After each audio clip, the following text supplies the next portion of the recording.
Millions of people downloaded Pokemon Champions yesterday. Most of them are going to build the team wrong. This is every Pokemon ranked. Let's make sure you are not one of them. So, raw gameplay, real reactions. This is Oken Gaming. Let's get into it.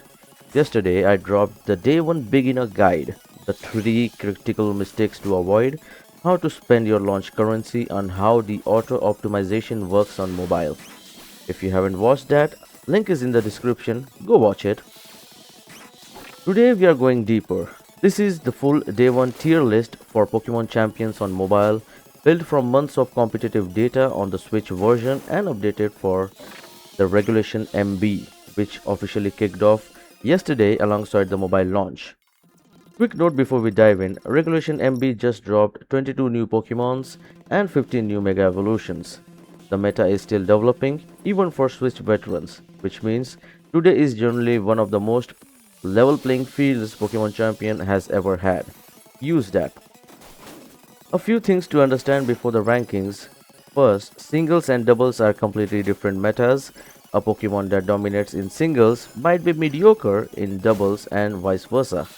I'll tell you which format each Pokemon is best so you build the right team for how you actually want to play. Secondly, Mega Evolutions are the main gaming of this regulation. If you're not building around a Mega Evolution, you're already at a disadvantage. I have a separate Mega tier breakdown towards the end of this video.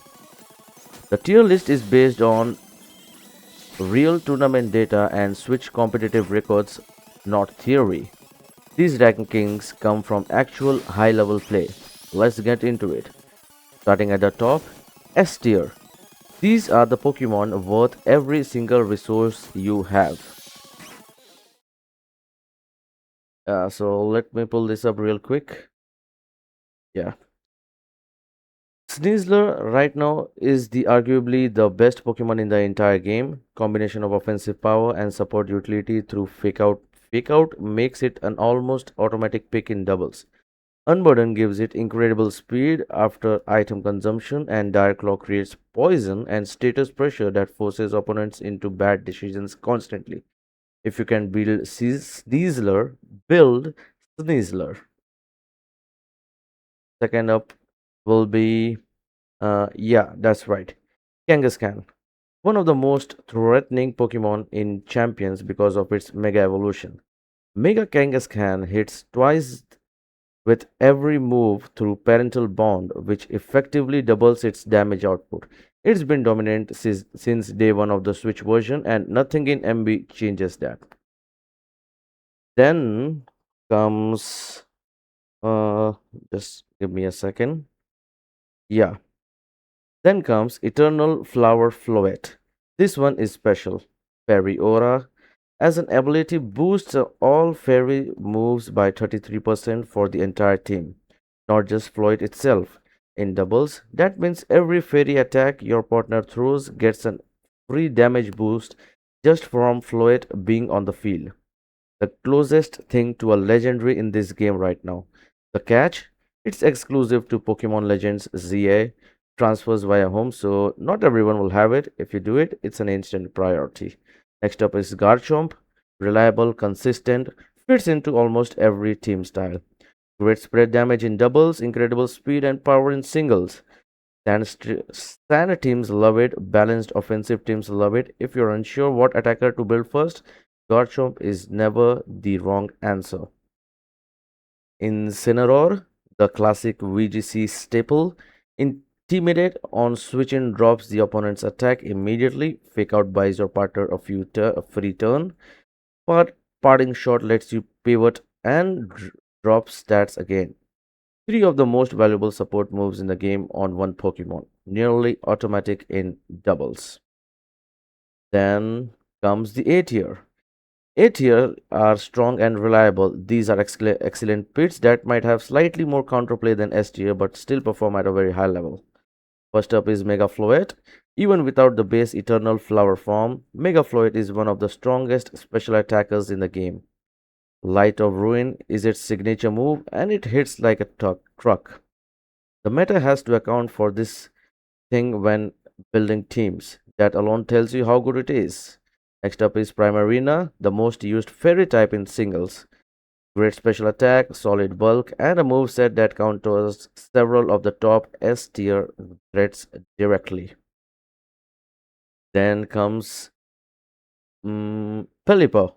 Yeah, don't let the humble appearance fool you. Drizzle sets rain the moment it enters, which boosts every water type attack and enables powerful rain teams. On its own, it's not a major offensive threat, but as a rain setter, it's one of the most impactful support Pokemon in the game. Rain teams genuinely struggle without it. Next up is King Gambit. Dark and Steel stab combination is excellent, hits hard physically, takes hits well, and Supreme Overlord gets stronger the more your team has fainted, making it a dangerous late game sweeper. And then the next one is Sinistcha. Yeah, so Sinistcha is arguably the best redirection support in the game right now. Matcha Gotcha. It's a signature move, simultaneously deals damage, burns the opponent, and heals Sinistcha. In doubles, that's an absurd combination of utility in one move slot. Coming to B tier,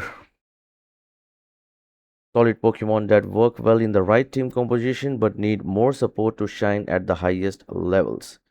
First off is Perigiraf. Perigiraf. I hope I spelled it right. Trick room setter that lets slower, hard hitting Pokemon move first. Helping Hand boosts partner damage by 50%. In doubles, if you want to run a Trick Room team, Furry Giraffe is your engine. Yeah. Uh, I hope it's spelled this way. Anyways, coming to the next one is Hippodon, the best Sandstorm setter available. Stealth Rock Chip damage and Whirlwind Disruption makes it an excellent defensive anchor. Sand teams are popular in this meta, and Hippodon is the reason. Next up is Toxapex, a tank that's almost impossible to knock out. Recover, Painful Bunker, and Wide Guard give it absurd staying power. All players will love this one. And lastly, and one of my favorites, Dragapult, a speedster with dragon and ghost stab.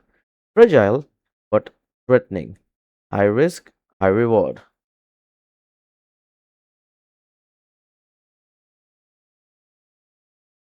Coming to the Mega Evolution tier, specifically because this is the mechanic that defines MB. The top Megas right now are Mega Delphox, Mega Greninja, Mega Floette, and Mega Gengar. These four are the ones the entire meta is being built around and against. Mega Delphox is the strongest special attacker in the game right now. Period. Fire and Psychic coverage, exceptional special attack, and the Fire Mage archetype that rewards aggressive play. Mega Greninja retains the Water Shuriken priority and gets a massive stat boost. Fast hits hard and is generally difficult to outspeed. Mega Gengar has Shadow Tag, which traps opponents and prevents switching, one of the most oppressive abilities in competitive Pokemon. Once your opponent is trapped, Mega Gengar dictates the entire battle. New to MB and worth watching, Mega Scizor, Mega Feraligatr, Mega Frostglass, Mega Venusaur, Mega Blastoise, and Mega Kangaskhan. These are still solved. These are still being solved and could shift the meta significantly over the next few weeks. Okay, so you've got the rankings. Now let me tell you what to actually do with this. For mobile players starting today, your absolute priority order for resource investment is this. If you have a Sneasler available, that's your hyper carry. Every XP item, every upgrade material goes there first. Just like I told you in the previous video, one over-leveled carry beats 4 mediocre ones every time. If you don't have a Sneasler, Garchomp is your safest investment. works in every team and never gets wasted.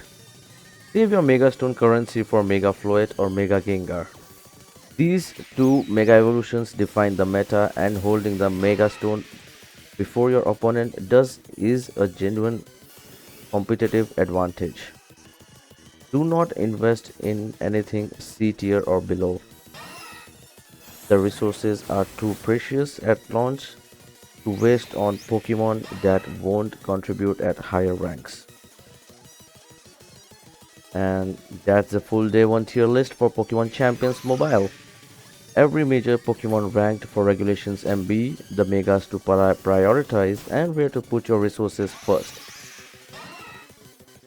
And in the upcoming videos, I'll be uploading the best team builds, specific team compositions for both singles and doubles that you can replicate immediately on mobile. Subscribe and turn on that notifications so that you don't miss it. Drop a comment down below. What's your current team looking like on day 1? Tell me what you're building and I'll give you my honest take on it. This is Open Gaming. See you soon.